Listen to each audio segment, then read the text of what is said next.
아멘. 네, 오늘도 예배하기 위해 나온 여러분 환영하고 축복합니다. 오늘 우리의 예배 가운데 임하실 하나님을 기대하시길 바랍니다. 오늘 내게 말씀하실 하나님의 말씀을 기대하시길 바랍니다.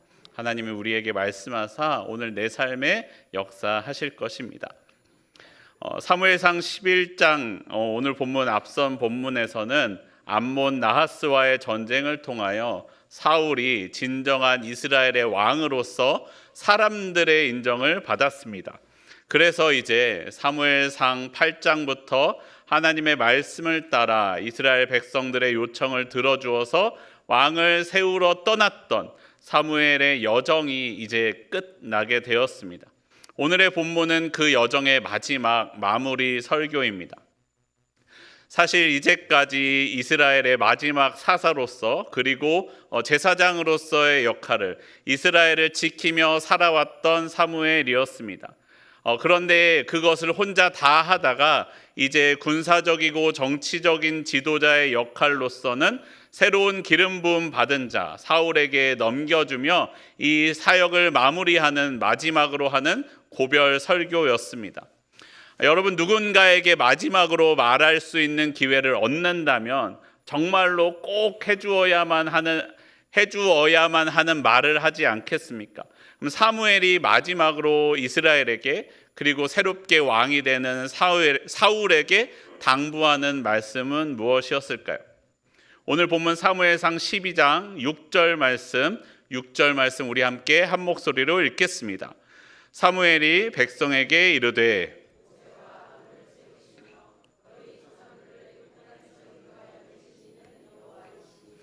아멘. 사무엘은 무엇보다 먼저 강조하면서 이야기합니다. 지금 이스라엘이 있을 수 있는 이유는 하나님께서 모세와 아론을 세우셔서 이스라엘의 조상들을 애굽 땅에서 인도하여 내셨기 때문이다라고 말씀합니다. 야곱이 애굽에 들어간 이후에 고난 중에 하나님이 출애굽시키셨고 이 가나안 땅에서 살게 하신 분이 하나님이심을 잊지 말아라 라고 말씀합니다. 그런데 사실 이스라엘의 백성들은 그 하나님을 잊었었고 하나님께서 이웃 나라들을 통해 이스라엘을 고통받게 하시자 고통을 받게 되자 이스라엘 사람들은 다시 하나님을 찾았습니다. 하나님은 거듭 반복해서 하나님의 사람들, 사사들을 보내셔서 원수의 손에서 이스라엘을 건져내셨습니다. 그래서 지금까지 이스라엘이 없어지지 않고 안전하게 살 수 있었던 것이죠. 그런데 그럴 때 이스라엘이 한 일이 무엇입니까? 우리를 다스릴 왕이 있어야 되겠다라고 이야기하고 있는 것입니다. 자신들을 이제까지 구원해 주신 분이 하나님이심을 안다면 그렇게 하지 말아야 할 행동을 이스라엘이 하고 있는 것입니다. 그럼에도 하나님은 그런 이스라엘 백성들의 말을 들어주십니다. 그리하여 사람들이 인정받는 왕 사울을 세우게 됩니다. 하나님은 사울에게 기름을 부으시고 그를 뽑으셨습니다. 그러면서 사무엘은 왕으로 세워지는 사울과 이스라엘 사람들을 향하여 이 말씀을 하고 있는 것입니다. 사무엘상 12장 14절과 15절에 이어서 이렇게 말씀합니다. 너희가 만일 여호와를 경외하며 그를 섬기며 그의 목소리를 듣고 여호와의 명령을 거역하지 아니하며 또 너희와 너희를 다스리는 왕이 너희의 하나님 여호와를 따르면 좋겠지만은 너희가 만일 여호와의 목소리를 듣지 아니하고 여호와의 명령을 거역하면 여호와의 손이 너희 조상들을 치신 것 같이 너희를 치실 것이다. 너희가 하나님을 섬기지 않으면 너희 왕이라도 하나님을 따르지 않는다면 하나님이 사사시대와 같이 하나님께서 손을 들어 이스라엘을 치시겠다라고 말씀하고 계시는 것입니다. 여러분, 많은 사람들은 자신이 이룬 것이 많으면 많을수록 자신을 크게 봅니다. 내가 성공한 것은 내가 이런저런 노력을 잘해서, 내가 이런저런 기회를 잘 잡아서, 내가 이런저런 선택과 관계를 잘해서 지금 나는 이 성공을 이루었다라고 이야기합니다. 그렇게 되면 어떻습니까? 성공하지 못한 사람들은 노력도 안 하고 선택도 잘못하고 기회도 잡을 줄 모르는 사람들로 바꾸어 버립니다. 그는 그 성공에 있어서 오직 자신만 드러나게 이야기합니다. 하지만 여러분, 한 사람의 성공에서는 한 사람의 힘만으로 되는 것은 있을 수 없습니다. 누군가 자신을 도와주는 사람이 있었고 자신을 위해 희생해 주는 사람이 있어야만 합니다. 그런 희생과 섬김 없이 사람은 홀로 서 있을 수 없다라는 것이죠. 그리고 무엇보다 사람은 하나님이 도우시지 않으면 이를 이룰 수 없다라고 우리에게 말씀합니다. 사랑하는 성도 여러분, 기억하십시오. 하나님이 하셨습니다. 태초에 하나님이 천지를 창조하셨고 오늘날 나를 있게 하셨습니다. 지금 내 삶을 인도하시며 역사하고 계십니다. 우리는 이것을 잊지 말아야 합니다. 하나님은 하나님 백성이 하나님 있는 것을 기뻐하지 않으신다라고 말씀하십니다. 기뻐하지 않으시는 것뿐만 아니라 하나님을 잊어버리는 백성에게는 그의 삶에 하나님을 강력하게 새겨주시겠다라고 말씀하고 계시는 것입니다. 이제까지 이스라엘의 모습이 어떻습니까? 하나님 때문에 나라가 세워졌고 하나님 덕분에 나라를 지켜왔습니다. 하나님이 손길이 없었으면 지키지 못할 나라였습니다. 그런데 그들은 그것을 자주 잊어버리며 살아왔습니다. 그나마 이제까지는 사무엘이 종교적 지도자와 정치적 군사적 지도자의 역할을 모두 함께 맡고 있으면서 그들을 지도했기 때문에 괜찮았지만, 그들은 이제 정치적이고 군사적인 지도자의 역할을 사울로서 새롭게 세우게 되었습니다. 그들의 삶에서 하나님을 잊을까 염려하는 사무엘은 마지막으로 오늘의 이 말씀을 선포하고 있는 것입니다.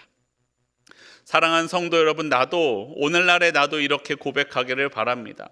다른 사람의 삶을 보면서 너는 부모를 잘 만나서 집에 돈이 많아서 몸이 건강해서 병에 걸리지 않아서 선택했을 때 운이 좋아서 친구를 잘 만나서 이런저런 이유들로 너는 성공하게 되었구나, 지금의 삶을 이루게 되었구나 누군가 말할지도 모르지만, 여러분, 내 삶을 돌아보며 우리는 이렇게 고백하기를 바랍니다. 하나님이 인도하셨습니다. 하나님이 나를 지키셨습니다. 라는 고백이 저와 여러분의 입술에 있기를 바랍니다. 그렇게 되면 여러분, 하나님은 하나님을 기억하는 하나님의 백성을 기뻐하사 버리지 않으신다라고 우리에게 말씀하십니다. 오늘날 우리도요, 하나님을 고백하면, 하나님을 나의 하나님으로 고백하면 하나님께서 나를 지키시며 나와 함께 하십니다. 내가 내 힘만으로 이루어가는 삶이 아니라 하나님의 도우심으로 일어서는 저와 여러분의 삶이 되기를 소원합니다. 내 삶이 나만의 능력으로 내 힘으로 구원을 이룬 삶을 사는 것이 아니라 하나님의 도우심으로 살아왔기 때문에 우리는 하나님을 경외해야만 한다라고 다시 말씀합니다. 사무엘상 12장 24절과 25절 말씀 우리 함께 한 목소리로 읽겠습니다. 너희는 여호와께서 너희를 위하여 행하신 그 큰 일을 생각하여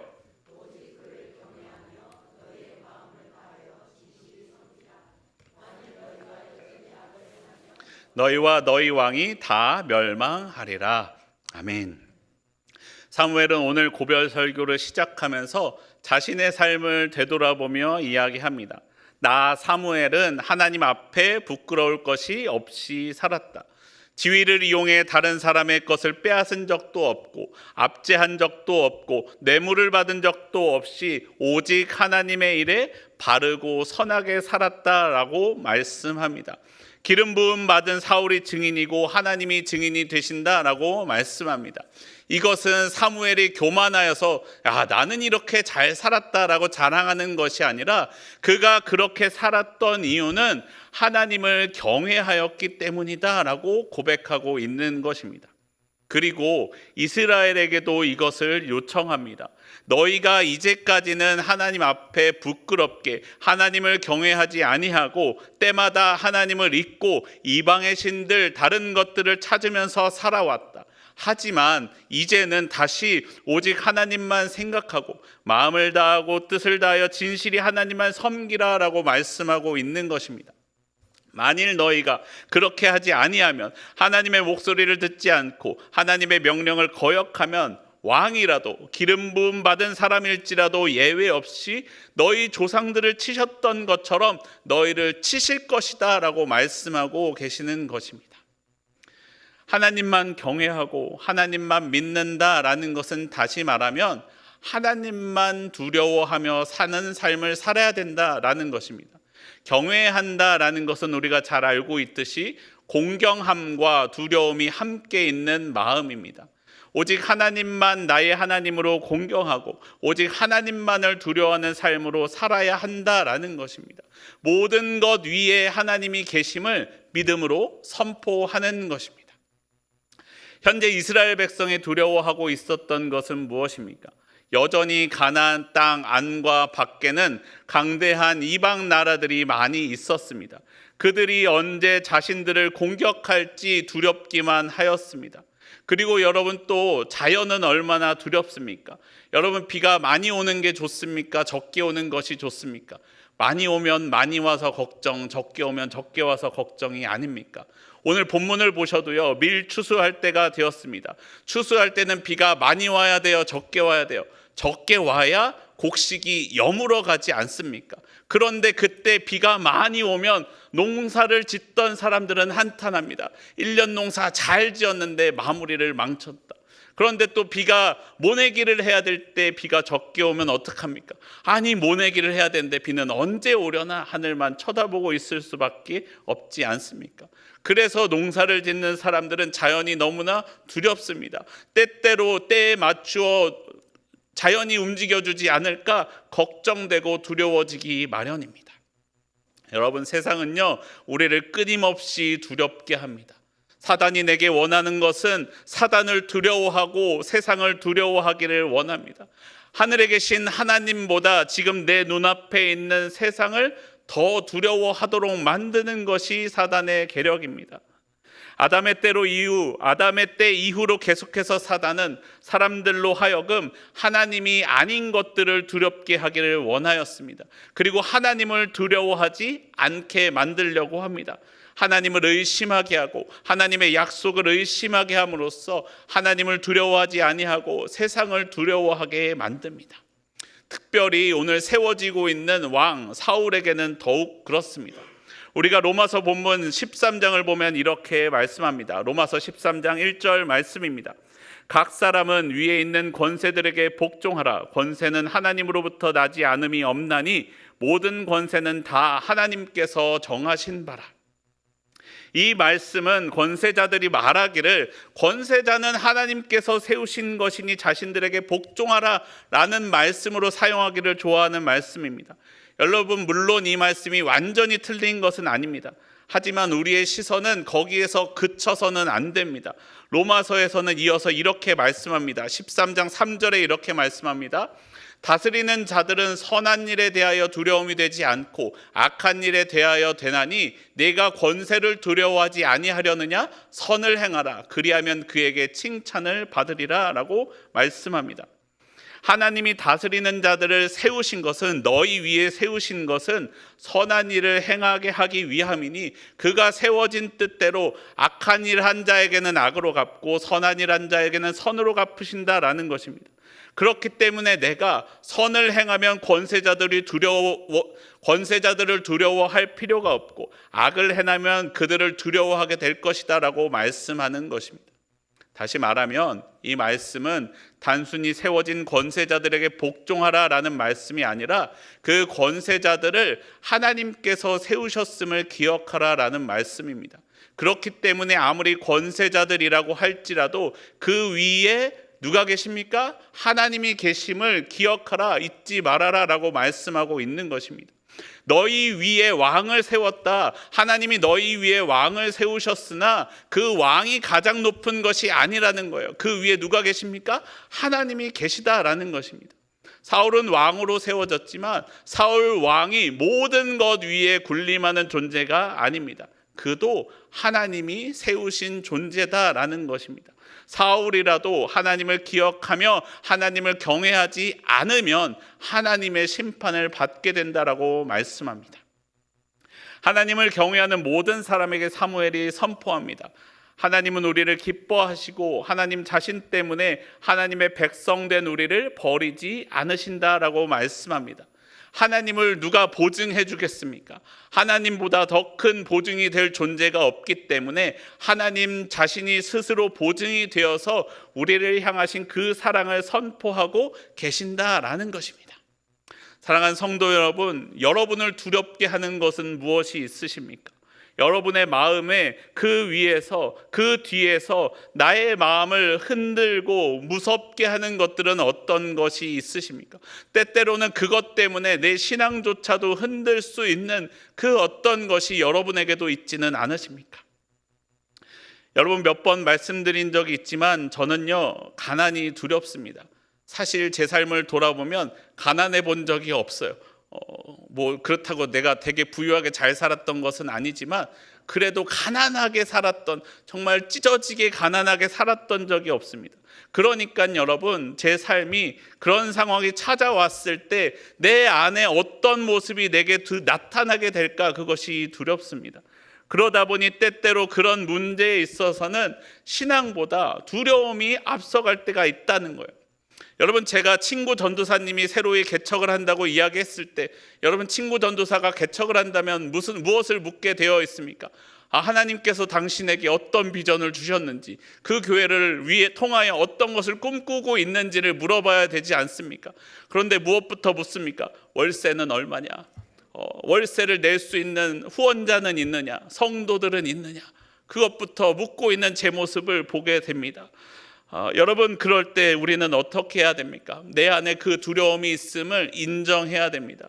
그리고 그것을 하나님께서 어떻게 사용하실지를 기대하며 기도하여야 됩니다. 그래서 여러분, 제가 단독 목회를 할 때 오히려 그렇지 않은 일들을 행하려고 애썼어요. 내 안에 두려움이 있기 때문에. 그래야 제 안에 있는 두려움을 내쫓을 수 있을 것 같아서요. 단독 목회를 할 때 부족한 가운데에서도 일정한 금액을 선교사님께 후원하기도 하였습니다. 그리고 어려운 가운데에서도 그 당시는 교복이 공짜가 아니었기 때문에 동사무소에 문의해서 교복을 후원해야 하는 친구들이 혹시 있지는 않습니까? 물어서 교복을 후원하기도 하였습니다. 또 당시에 그때 네팔에 지진이 있었는데 나름대로 적지 않은 금액을 후원하기도 하였습니다. 그렇다고 여러분, 제가 그렇게 행했기 때문에 그럼 제 안에 두려움이 없어졌을까요? 아니요, 여전히 있습니다. 두려움이 여전히 있었습니다. 생각이 많아집니다. 교복을 후원하고 나서 돌아서선 생각합니다. 우리 형편에 굳이 우리가 하지 않아도 될 일을 괜히 내가 한다고 나선 것은 아닐까? 저거면 월세가 2달치인데 저걸 어떻게 해야 될까? 네팔에 후원을 하고서는 저 돈이면 이런 생각들이 제 안에 가득 채우게 되더라라는 것입니다. 이런 걱정과 염려가 내 안에 있더라라는 것입니다. 사랑하는 성도 여러분, 이럴 때 어떻게 해야 됩니까? 여러분, 우리는 하나님을 바라보아야만 합니다. 내 삶의 상황을 바라보는 것이 아니라 그 상황 가운데 하나님을 바라볼 때 내 안에 있는 이 두려움을 이길 수 있다라는 것이에요. 내 삶의 상황을 거듭 묵상하면 문제가 점점 더 커집니다. 여러분, 문제를 묵상하면 문제가 커집니다. 하나님을 묵상해야 하나님이 커지심을 우리가 기억해야 됩니다. 문제를 묵상하면 걱정과 염려가 커지고, 하나님을 묵상할 때, 하나님을 바라볼 때 내 안에 있는 이 걱정과 염려를 이겨나갈 수 있게 됩니다. 우리가 오직 하나님의 약속을 붙들고 내 삶을 하나님의 선하심 가운데 둘 때 우리는 이 걱정과 염려를 이겨낼 수 있음을 기억하시기를 원합니다. 사랑하는 성도 여러분, 하나님을 바라보십시오. 그리고 여러분의 삶에 믿음으로 선포하십시오. 하나님을 바라볼 때 우리는 문제를 이겨내고 문제를 넘어갈 수 있습니다.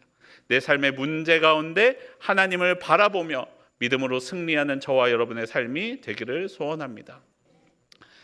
여러분, 이스라엘 백성들이 오늘 사무엘이 하고 있는 이 마지막 설교와 같은 말씀을 처음 들었을까요? 너희를 구원하신 분은 하나님이시다. 하나님을 경외하며 하나님만 바라보아라 라고 사무엘이 하고 있는 이 말씀이 아주 새롭고 생소하고 낯선 말씀이었을까요? 사실 그렇지는 않습니다. 사무엘상 이전에도 모세오경에도 여호수아 본문에도 보면은 그 말씀은 출애굽 때 모세에게 그리고 여호수아에게 그리고 지나서는 사사들에게도 여러 번 들었을 법한 말씀입니다. 저도 오늘 이 설교를 준비하면서 이런 생각을 했습니다. 또 했던 얘기 또 하는 것 같고 분명히 이 내용 설교했는지 안 했는지 했던 것 같기도 하고 안 했던 것 같기도 하고 얼마 전에 한 내용인가 싶기도 할 정도로 말입니다. 하나님이 내 삶을 인도하신다. 하나님이 역사하신다. 하나님을 경외하고 다른 것을 두려워하지 말아라. 하나님만 의지하여라. 여러분 제 설교 말고도 여러분 설교 가운데 이런 내용들 얼마나 많이 들으셨습니까? 그런데 여러분 잘 하고 계신가요? 이제 우리는 두려움 없고 하나님만 경외하고 하나님만 바라보고 있으신가요? 잘 되신던가요? 삶에서 실제로 그렇게 고백하는 것이 잘 되느냐라는 것입니다. 세상 욕심은 다 내려놓고 하나님만 바라보게 있을까요? 내가 한 일, 나를 높이는 일은 내려놓고 하나님만 고백하며 하나님 내 모든 삶은 하나님이 하셨습니다라고 우리는 늘 그렇게 고백하며 살까요?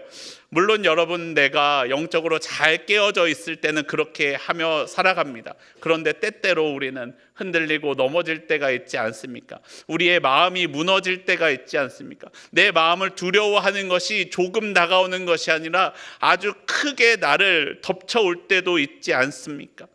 그러면 여러분 내 삶에 그런 생각이 불쑥불쑥 솟아오릅니다. 어떤 때는 하나님보다 내가 드러납니다. 이건 좀 내가 잘한 것 같은데, 이건 좀 괜찮은 것 같은데, 나 좀 괜찮지 않나? 라고 나를 높이는 생각이 드러나기도 합니다. 또 어떤 때는 문제의 상황 가운데 이럴 때는 하나님께 기도해야지 라는 마음보다 당장 이 문제를 어떻게 해야 돼?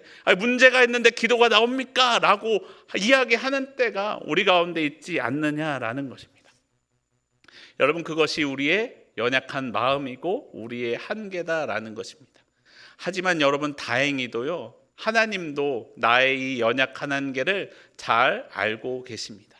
그래서 하나님은 우리에게 돕는 손길을 세워주셨습니다. 이스라엘에게는 사무엘을 여전히 돕는 손길로 세워두셨습니다. 사무엘이 사사로서의 온전한 지위는 잃어버리고 하나님의 기름 부음을 받은 하나님의 기름 부음 받은 사람 사울을 세우는 일로 그의 역할이 완전히 끝난 것처럼 보이지만 하나님은 사무엘에게 다른 새로운 사역을 부여해 주십니다. 이스라엘을 위하여 기도로 돕는 일이었습니다. 사무엘상 12장 23절에 이렇게 말씀합니다. 23절 우리 함께 한 목소리로 읽겠습니다. 시작. 나는 너희를 위하여 기도하기를 쉬는 죄를